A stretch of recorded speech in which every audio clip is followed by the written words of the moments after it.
कोण कुणाचा कधी आणि कुठे बदला घेईल काहीच सांगता येत नाही। कारण ठाण्यामध्ये प्रचाराचा नारळ पत्नीला भिरकावून मारल्याचा प्रकार घडलाय।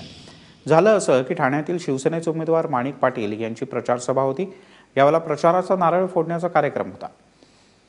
मात्र माणिक पाटील यांनी प्रचाराचा नारळ समोर असलेल्या आपल्या पत्नीलाच भिरकावून मारला। विशेष म्हणजे पाटील यांच्या पत्नी संगीता पाटील या शिवसेनेच्या विद्यमान नगरसेविकाही आहेत।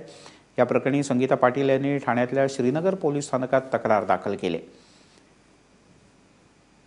या दोघांमध्ये गेल्या बऱ्याच वर्षांपासून काही कौटुंबिक वाद आहे।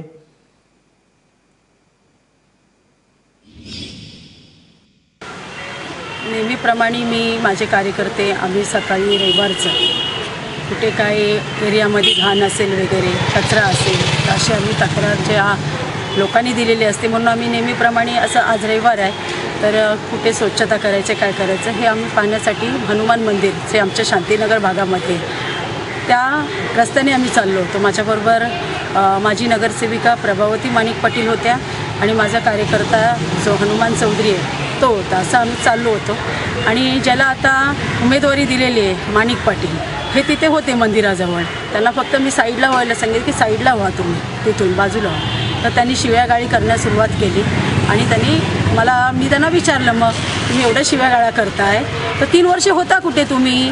3 वर्ष तुम्ही काय इथे नागरिकांना का चेहरा दाखवला नाही आपला?